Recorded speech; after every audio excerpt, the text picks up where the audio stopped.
We have come to chapter 3 of ethics, or understanding ethics from a Christian perspective, and we be looking at the Old Testament foundations of ethics. We'll deal with the following contents: introduction, the Bible and its importance, God's established order, the creation story, the patriarchs, Egyptian slavery and redemption, the Decalogue, the nation of Israel, worship and priesthood, Israel kings, that is Saul, David and others. We'll look at the prophets and then we'll make a conclusion. Why do we need to look at the Old Testament? It is believed that many people look at the Old Testament in order to invoke or to appeal to God through the Old Testament teachings in matters of ethics and morality. The Bible and its relevance. Why is the Bible so relevant? What is it? Say the Bible comes from the word biblia, which is Latin word, or biblion, Greek word, and is believed to be a collection of books. So the question is it full of myth, legends, or traditional stories, and therefore irrelevant stories or mistakes? We can prove the Bible to be true through the following. Archaeology. Archaeology is a scientific term which applies to people who study ancient remains of human habitation, how they lived, how they believed, what they did. Secondly, to present Jesus' words. We see Jesus engaging the Bible in teaching the Old Testament. Then history, which history in some cases have been carried out by word of the mouth, or it has been documented from those who are non-religious. They are not Jewish, they are not Christians, but they are dealing with natural history. Then about current events. What is happening today? And you relate them and you find that really what happens today or in history has something to do or to be connected to the Old Testament. For example, archaeologists, especially the Egyptologists, who have discovered a lot of evidence providing the Bible stories, and some of the evidence deal with the leadership of Egypt during that time, like the pharaohs. It looks at the pyramids which were constructed during the Israelite captivity in Egypt. Then also we have evidence.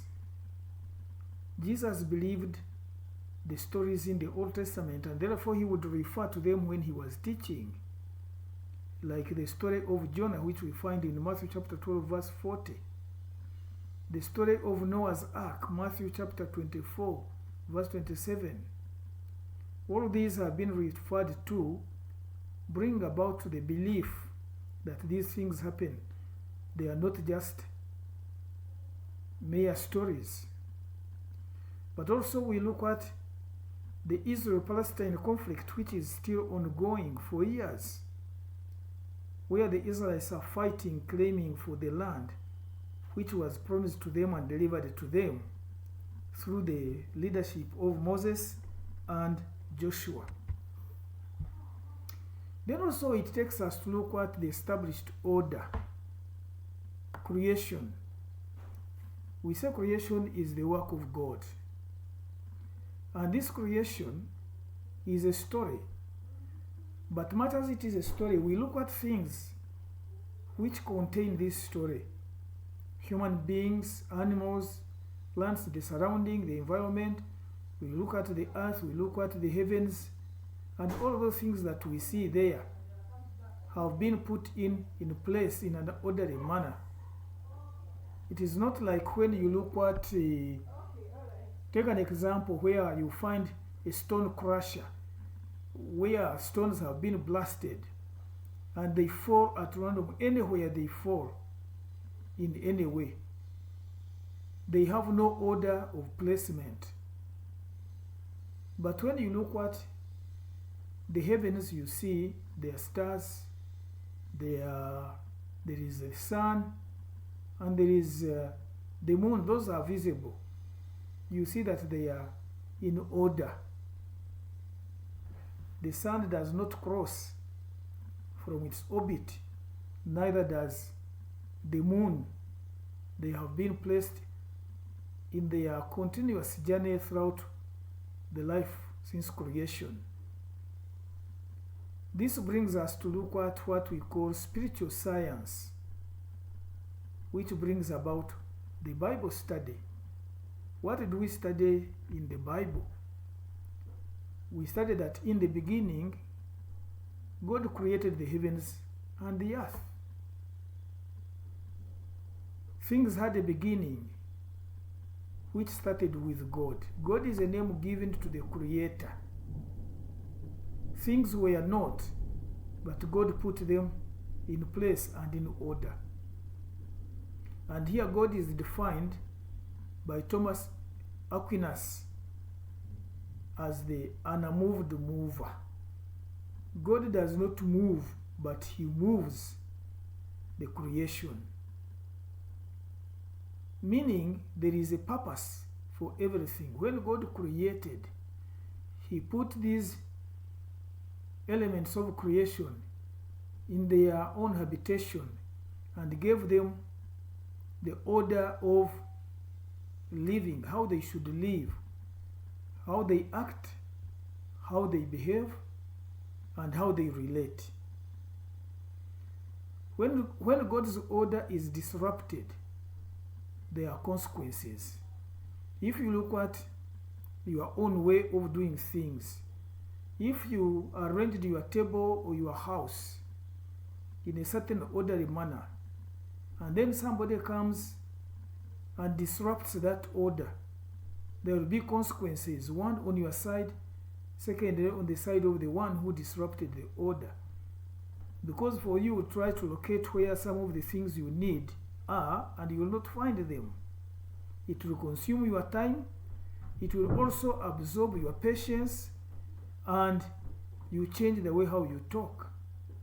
But also the person who disrupts the order, if you discover and know, then there will be issues between you and the person. So God has put things in order where they should be and for a purpose.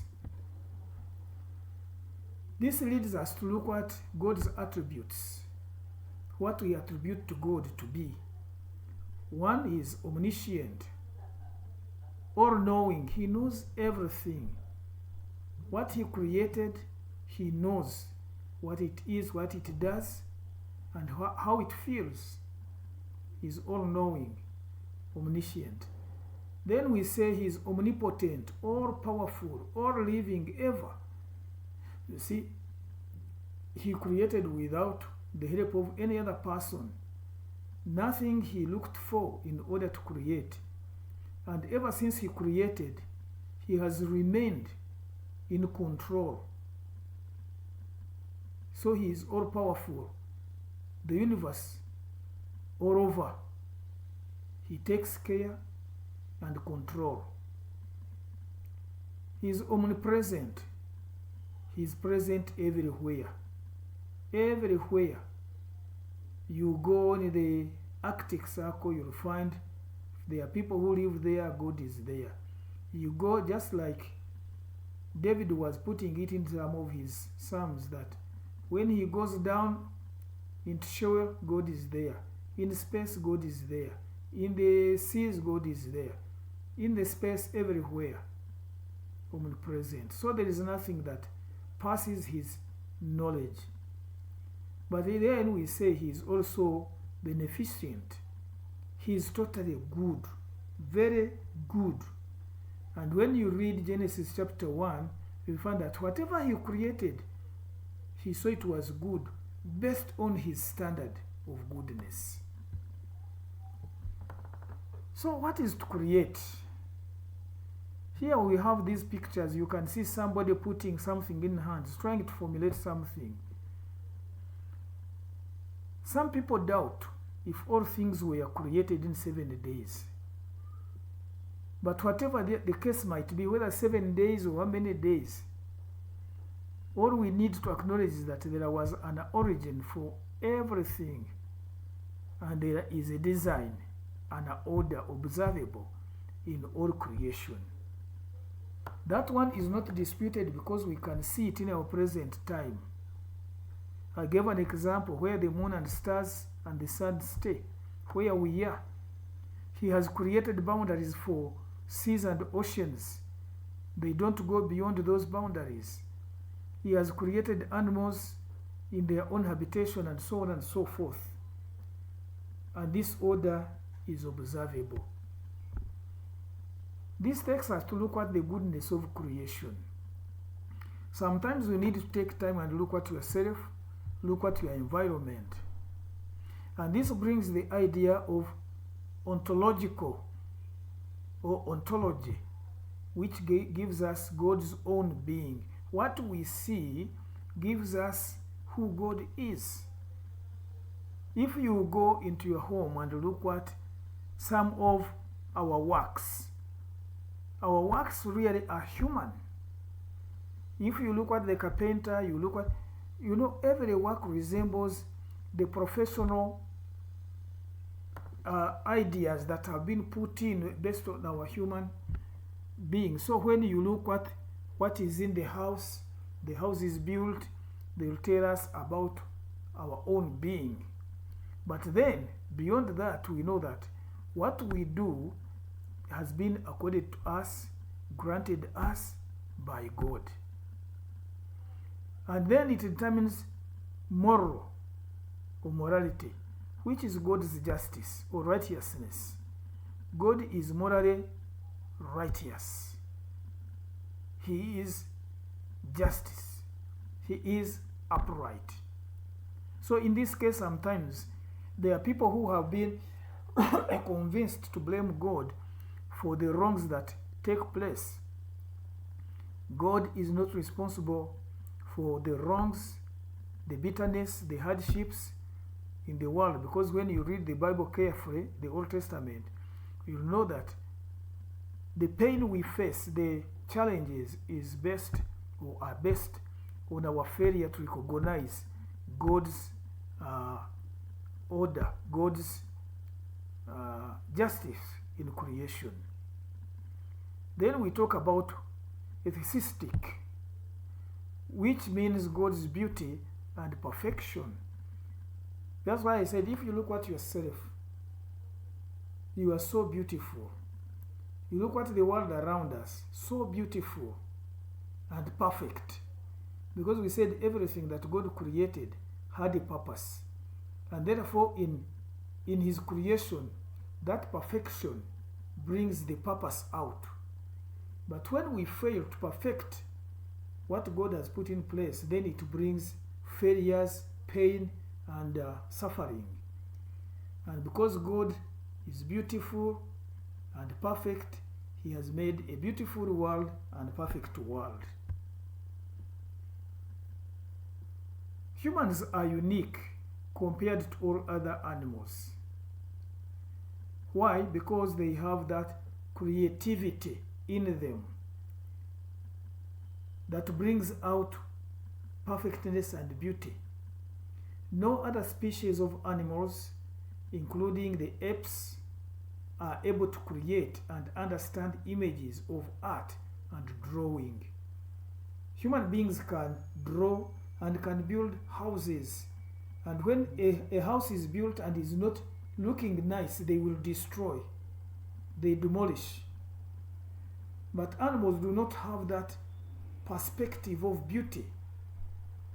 They don't have that kind of creativity. There is no image of beauty in these animals, but human beings can understand this image of art and drawing and appreciate beauty. Then consciousness. Human consciousness is a mystery that has evaded decades of intensive research by neurophysiologists. They cannot understand conscience, how it works, how it exists. It is not something that you can get physically and hand over. It is something existing in a chain of reactions, and therefore it brings about our conscience, but it has evaded decades of intensive research by neurophysiologists. And therefore this brings us what we call personality. Another thing that makes human beings unique is the personality, who you are, what determines character, what determines behavior. According to Joseph Ledoux, a neuroscientist at New York University, he says, we have no idea how our brains make us who we are. That's why there is a system, a chain maybe of reaction that makes our brain think and put things in order. But that thing is not physical, it is not tangible. It is a chain of reactions within the brain that brings out what we think and do. There is as yet no neuroscience of personality. We have little understanding of how art and history are experienced by the brain. You look at things, then the sight translates them into what we call brain, and the brain makes pictures that even when we are no longer looking at them with our eyes, we can see them. We can see them. Therefore, it is something that is very, very difficult for us to understand how we experience, or how the brain experiences them. The meltdown of mental life is psychosis, which is still a mystery. In short, we have yet to come up with a theory that can put all this together so that we can understand ourselves better. This brings us to look at what we call abstract thinking. Is the human brain that is much different from that of our closest relatives, the chimpanzees? Is the human brain that is much different from the closest friends of ours we call the chimpanzees? According to Daniel J. Povenel from the University of Louisiana, New Iberia Research Center, he says, humans constantly involve unobservable phenomena and variables to explain why certain things are happening. Chips operate in the world of concrete, that is tangible things that can be seen, so they don't think in abstract. For us, you can sit and think and imagine, but chips have been studied not to have imagination. The content of their minds is about the observable world. What they see is what makes the content of their minds. But human beings, we can imagine things and begin deliberating on them. So this takes us to look at the constitution of body, soul, and spirit. Number one, body only. It is believed that the lower life forms include reptiles, amphibians, fish, and invertebrates. For them, they have body only. That's how they live. They can't think, they can't imagine. 2. There are those creatures which have body and soul. From the Hebrew, nephesh, or soulish creatures, which includes birds and mammals. These can think. They can look at things and identify. You see? Number 3, there are those creatures which have body, soul, and spirit. And these are humans and angels. They have body, soul, and spirit.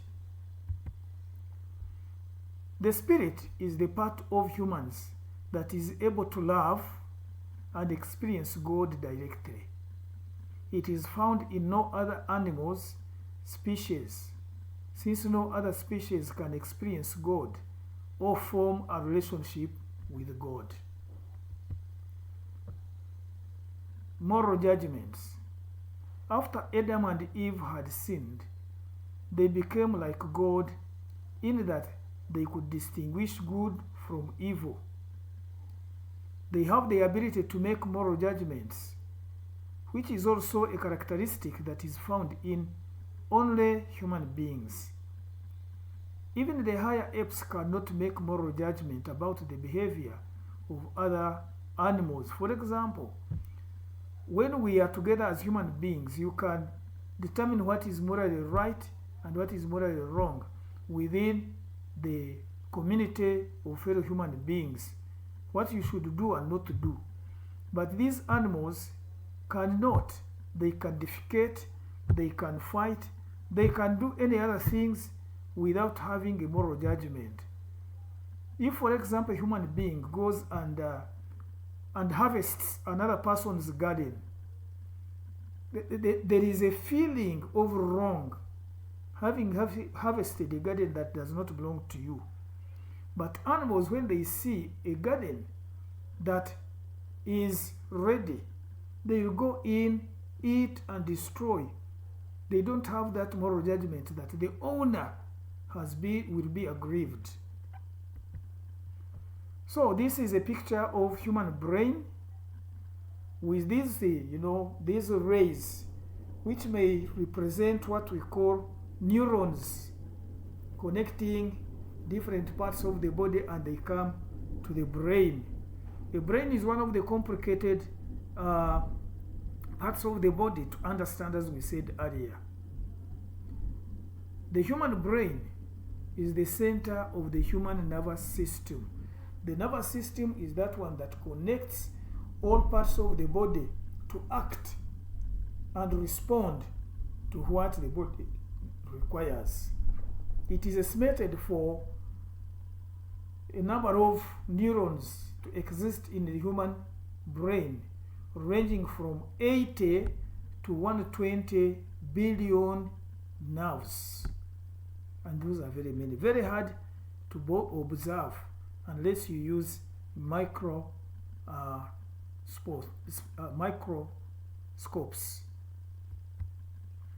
Human mind.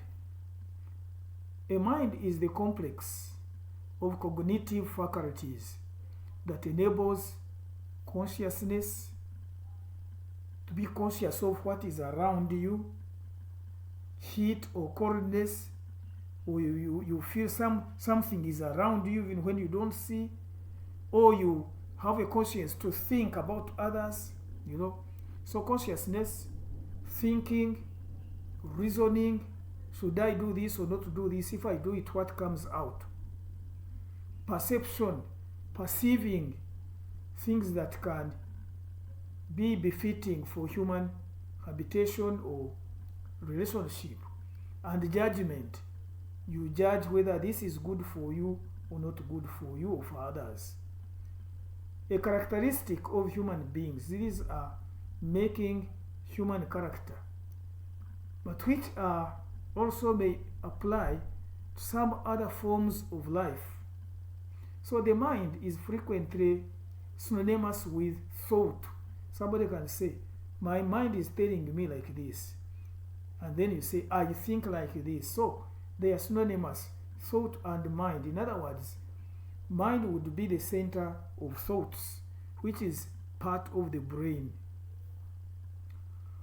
So we want to turn to some people whom we can refer to in the Old Testament to help us understand what we would want to know. And before we do, we'll stop for a break and we come back later.